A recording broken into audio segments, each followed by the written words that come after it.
Assalamualaikum warahmatullahi wabarakatuh.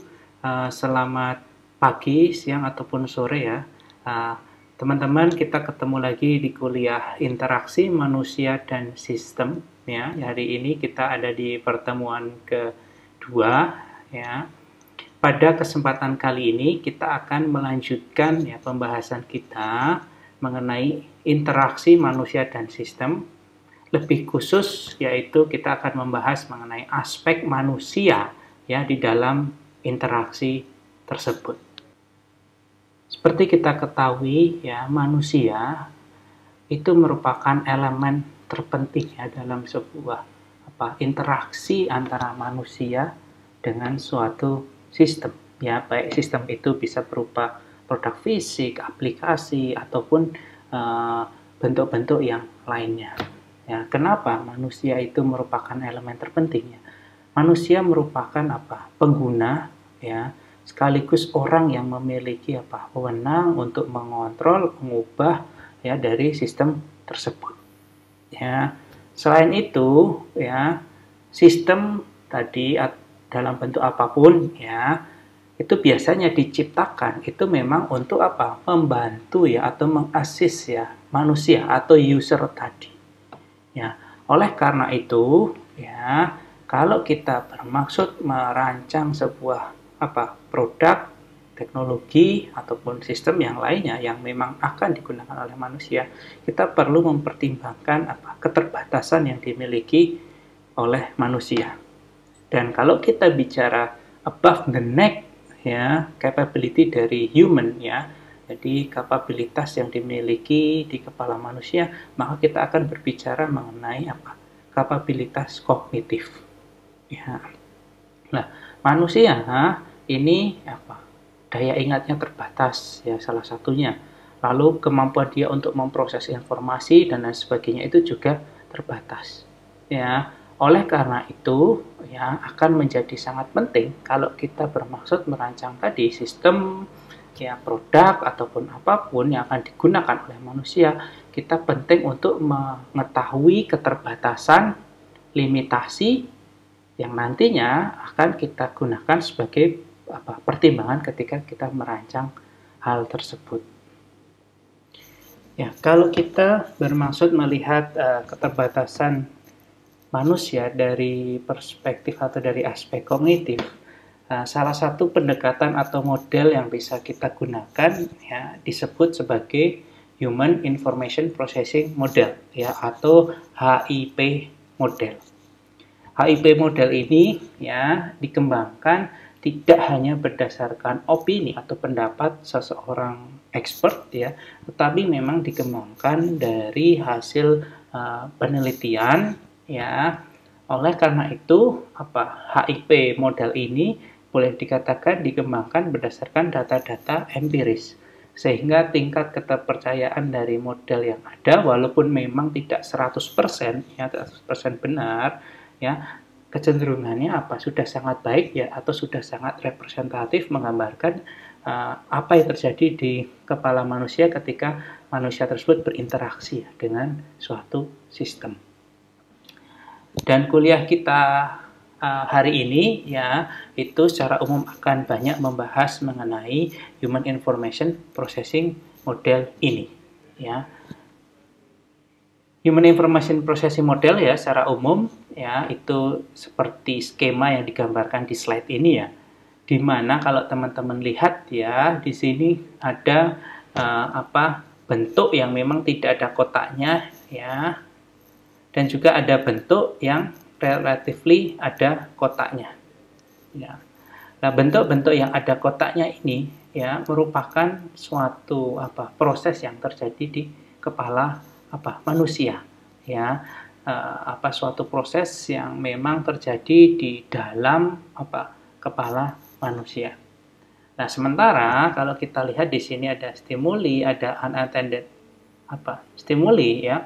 Keduanya ini merupakan suatu yang bukan terjadi di kepala manusia atau sesuatu yang berada di environment ya. Nah, sementara ya kalau kita lihat di sini ada forgotten, retrieval, storage, ini adalah penjelasan lebih lanjut ya mengenai proses yang ada di kepala manusia, lebih spesifik untuk misalnya aspek long term memory, working memory ya dan lain sebagainya. Ya.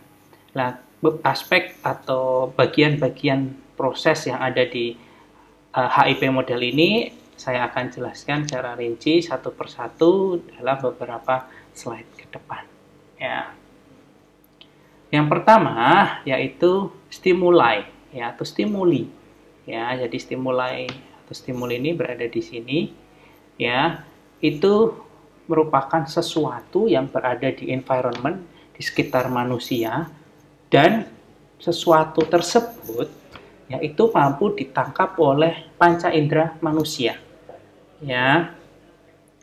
Panca indera manusia ada mata, ada pendengaran, ada indera peraba, indera pengecap, dan indera pembau.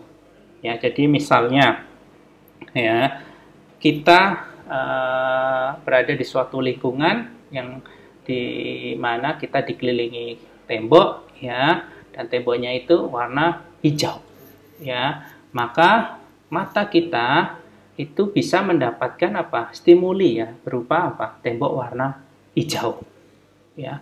Atau kita berada di sebuah lingkungan yang sedang memutar musik ya, maka bisa jadi akan ada stimuli berupa nada atau suara yang bisa masuk ke telinga kita yang merupakan salah satu bagian indera manusia ya.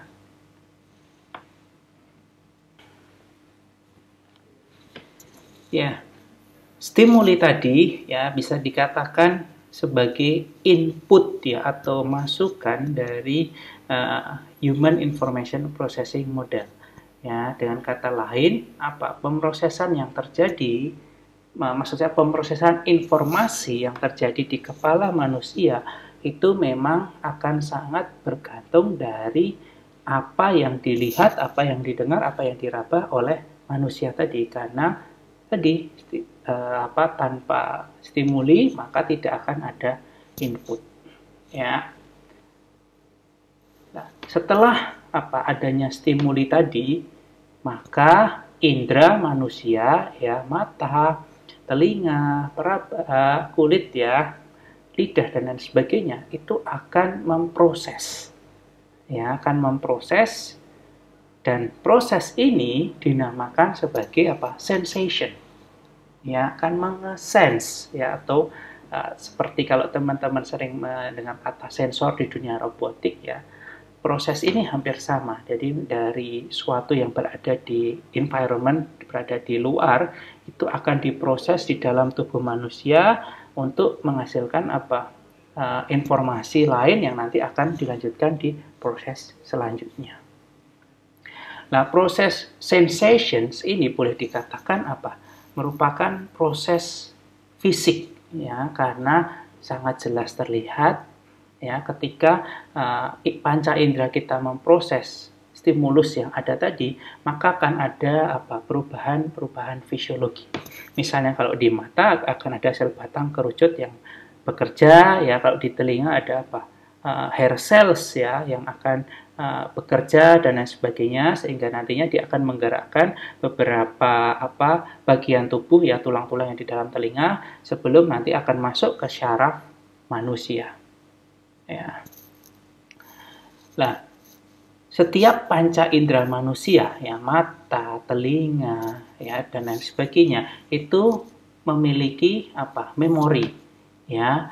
Namun demikian, memorinya itu sangat terbatas ya, jadi kurang dari 1 detik ya. Jadi kalau itu stimuli tadi tidak diproses ya, maka dia akan hilang ya, dan dia akan dinamakan sebagai unattended stimuli ya, dia akan disebut sebagai unattended stimuli. Nah, kalau dia diproses, maka dia akan lanjut ke tahapan selanjutnya, yaitu perception. Ya, seperti telah saya jelaskan di slide sebelumnya, bahwa apa yang kita lihat, apa yang kita raba, apa yang kita dengar, atau sensations ya yang telah, maksud saya, yang didapatkan dari stimuli yang masuk ke panca indera kita, itu bisa saja dia hanya numpang lewat.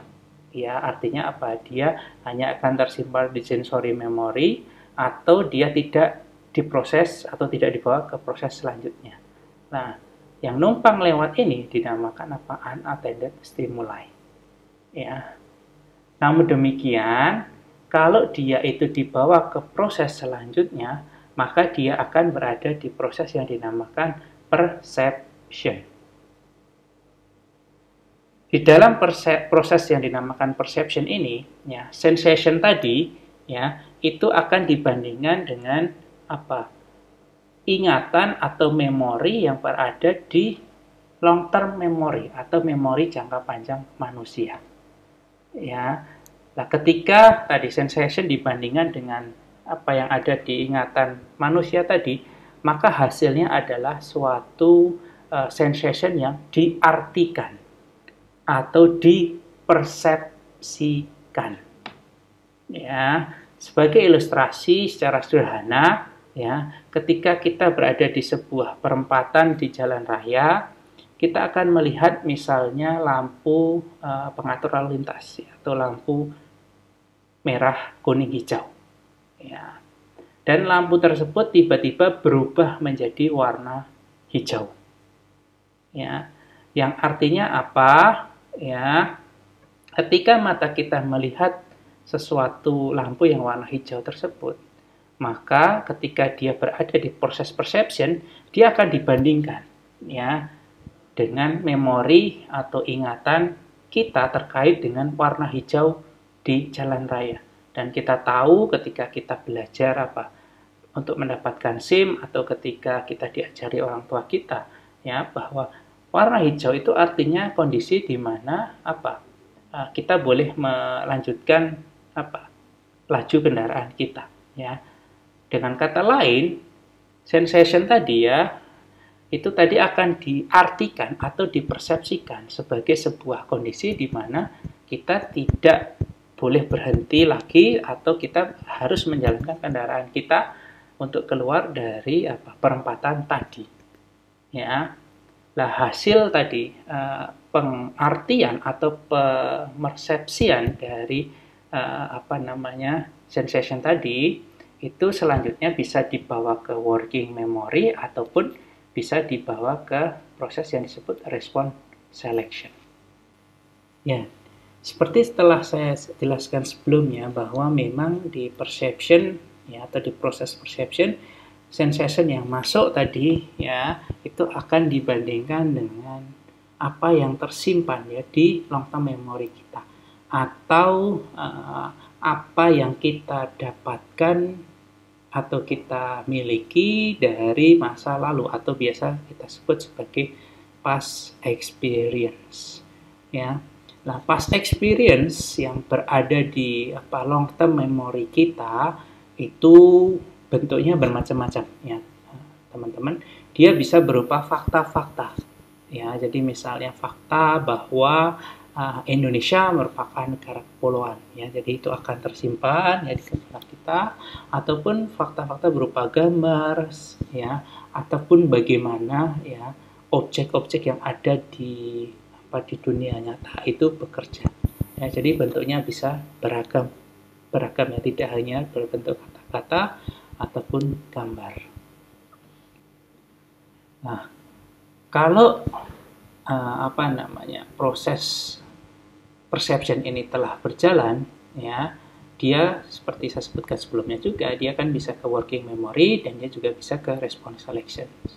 Ya, kalau dia ke response selection, artinya apa? Ya, penginterpretasian atau pengartian dari proses perception itu selanjutnya akan diikuti oleh proses pemilihan respons, atau proses yang secara bahasa kekinian itu disebut proses decision making.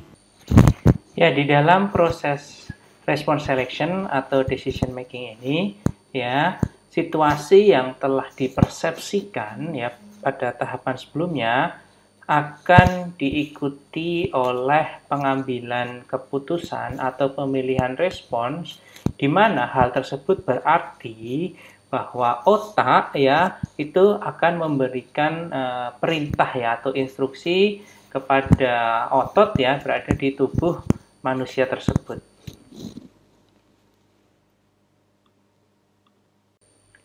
Namun demikian, ya tidak selalu proses perceptions itu diikuti langsung oleh apa yang disebut response selections. Ada kalanya ya sebelum response selection, hasil perception tadi akan pergi ke working memory atau pergi ke short term memory. Ya, dalam kondisi ini ya hasil persepsi tadi memerlukan suatu proses tambahan ya. Proses ini secara umum disebut cognition ya atau berpikir. Ya seperti contohnya ya. Jadi ketika seseorang melihat angka-angka ya saat ujian ya dan dia harus menjawab apa soal itu ya, ada kalanya ketika dia melihat maka beberapa angka itu akan dipersepsikan. Namun demikian setelah persepsi itu muncul, maka otak tidak bisa langsung memberikan perintah ke otot untuk menuliskan angka tertentu sebagai jawaban, tapi perlu proses berpikir ya, misalnya perlu proses kalkulasi dan lain sebagainya yang terjadi di working memory. Nah, disinilah perception, hasil dari perception tadi itu tidak langsung go through ke response selection, tapi dia mampir dulu ke working memory. Informasi yang mampir ya di working memory tadi ya, informasi tersebut bisa berlanjut ke response selections, ataupun dia bisa disimpan atau melalui proses storage yang nanti akan dijelaskan setelah slide ini, ataupun dia hilang ya. Nah, ketika dia hilang ya, disinilah yang disebut sebagai forgotten ya atau lupa ya, di mana informasi tadi memang akan menguap ya, dia tidak akan menjadi suatu respon ataupun dia tidak akan disimpan di long term memory. Kalau tadi kita membahas ya informasi yang keluar dari perceptions, itu bisa jadi dia akan melewati working memory ataupun dia langsung ke response selections. Ya, apabila dia melewati working memory, maka memang ya ada kemungkinan working memory tersebut akan berinteraksi dengan apa yang disebut long term memory ya atau memori jangka panjang. Ya. Proses di mana ya working memory itu mengambil informasi dari memori jangka panjang itu disebut sebagai information retrieval ya atau pengambilan informasi ya. Nah, pengambilan informasi ini ada dua jenis ya. Ada yang disebut recall dan ada yang disebut recognition ya. Namun demikian, detail mengenai recall dan recognition ini akan kita pelajari lebih lanjut di pertemuan minggu depan mengenai memori ya. Nah, di sisi lain, kalau tadi retrieval itu lebih cenderung sebagai pengambilan informasi dari long term memory ke working memory, kalau dia itu arahnya sebaliknya, di mana informasi di working memory itu disimpan di long term memory, maka prosesnya itu disebut storage atau remembering. Ya, atau dalam bahasa Indonesia kita bisa menyebutnya sebagai proses mengingat. Ya. Nah, bagaimana mengingat ini bisa terjadi? Ya, mengingat ini memang bisa terjadi apabila stimulus yang sama ya itu secara terus-menerus ya atau secara berulang kali itu melewati panca indera kita, lalu dipersepsikan, lalu dia masuk ke working memory. Ya, jika itu dilakukan berulang kali ya atau ada aktivitas rehearsal, maka lama-kelamaan informasi tadi akan tersimpan ya ke long term memory manusia. Selanjutnya, apabila kita tahu bahwa informasi itu bisa diambil atau disimpan di long term memory, sama seperti working memory, ya, ada kemungkinan bahwa informasi yang disimpan di long term memory itu forgotten, ya, atau dilupakan atau hilang, ya. Nah, ada dua teori yang menyatakan mekanisme hilangnya memori dari memori jangka panjang kita. Ya, yang pertama disebut decaying. Ya, decaying atau boleh kita menyebutnya punah, ya, atau hilang, ya. Nah, decaying ini terjadi akibat apa? Kita tidak pernah merecall memori yang ada di jangka long term memory tersebut, ya, atau kita tidak pernah menggunakan, ya, maka lama kelamaan dia akan hilang, ya, akan decay, ya, akan hilang atau punah, ya.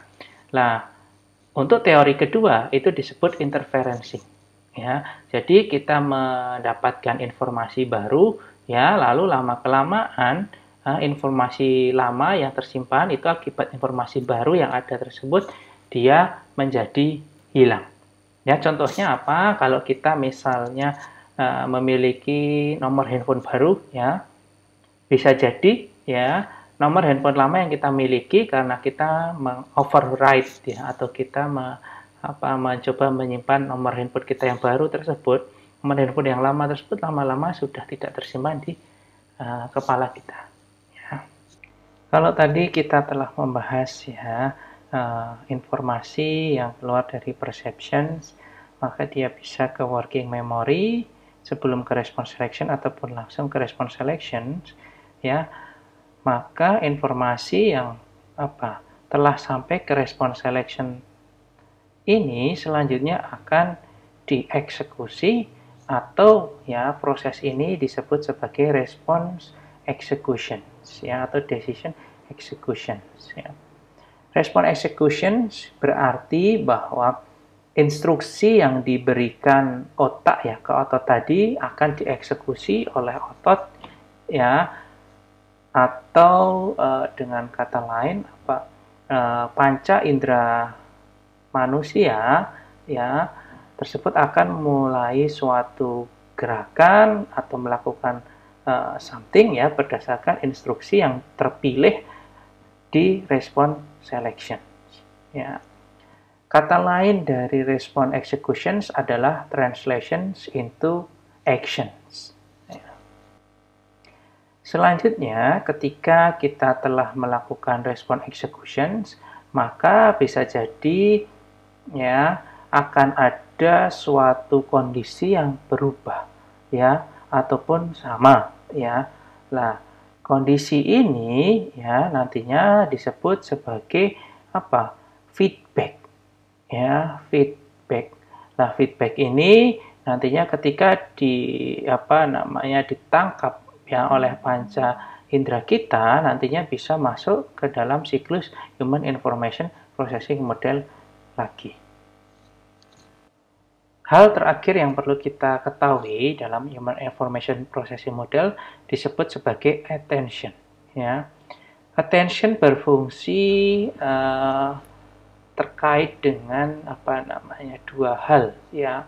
Hal pertama adalah attention berfungsi memilih, ya, sensation mana yang dia itu harus lanjut ke perception ataupun dia itu menjadi unintended stimuli, ya, menjadi stimulus yang akhirnya tidak diproses, ya.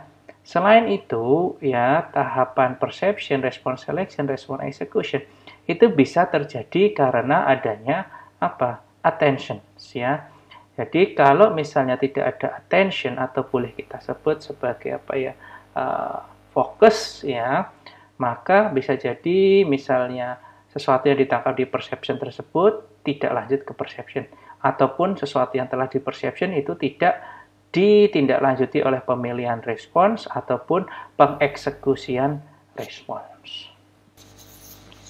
Ya, selanjutnya akan kita coba, ya, menggunakan Human Information Processing Model untuk melihat, ya, interaksi antara manusia dalam konteks ini adalah seorang pengguna kendaraan ya atau mobil ketika dia berada di persimpangan jalan raya ya. Jadi seperti kita ketahui ya, inputan dari Human Information Processing Model itu adalah stimuli ya atau stimulus ya. Nah, di perempatan jalan raya, maka seorang driver tadi bisa melihat berbagai macam stimulus ya, ataupun dia juga bisa mendapatkan stimulus dari indera lain ya, selain mata ya, bisa dari pendengaran, perabaan dan lain sebagainya.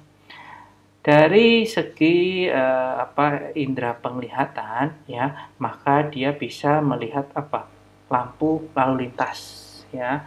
Lalu dia juga bisa melihat traffic di jalur yang lain ataupun traffic di jalur di mana dia berada. Ya, selain itu dia bisa mendengarkan suara mesin apabila ada suara klakson dan lain sebagainya.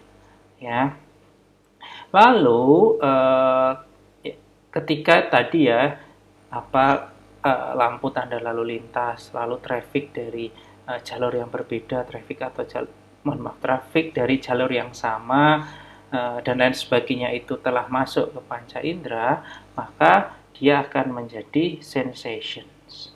Ya. Nah, ketika sensation itu diberikan energi dari attention ya, maka dia akan membantu driver tadi ya itu memilih ya manakah informasi yang akan dilanjutkan ke proses perception dan manakah informasi yang akan menjadi unattended stimuli ya. Untuk informasi yang lanjut ya dalam konteks ini adalah sesuatu yang dilihat oleh matanya, yaitu adalah informasi dari lampu lalu lintas yang dilihat oleh pengemudi tadi. Dan dia melihat bahwa lampu tadi telah berubah menjadi warna hijau. Ya. Nah, di dalam proses perceptions ya, lampu yang berwarna hijau tadi akan dibandingkan dengan past experience. Dan ketika driver tadi misalnya belajar ya, sebelum dia mendapatkan SIM, dia tahu bahwa lampu hijau itu artinya dia bisa melanjutkan laju kendaraan. Ya, akhirnya kondisi perempatan di mana lampu lalu lintasnya itu telah berubah menjadi hijau akan diartikan sebagai kondisi di mana dia boleh melanjutkan laju kendaraannya. Ya, dari situ ya, maka dia akan melakukan respon selection ya. Ketika persepsi tadi menghasilkan kondisi yang menunjukkan bahwa dia boleh melanjutkan laju kendaraan, maka otak yang ada itu akan membuat suatu keputusan atau membuat suatu respon di mana memerintahkan kaki untuk menginjak pedal gas ya atau akselerator. Disinilah respon selection terjadi. Ya. Selanjutnya ya, ketika kaki ya atau otot kaki benar-benar menginjak pedal gas tadi, maka disinilah respons execution itu terjadi. Ya, kurang lebih itu ya sedikit kuliah kita tentang Human Information Processing Model. Silahkan teman-teman kalau ada pertanyaan silahkan disampaikan ya saat sesi sinkron atau saat di kelas. Ya, mohon maaf jika ada kekurangan ya. Wabillahi taufik wal hidayah. Wassalamualaikum warahmatullahi wabarakatuh.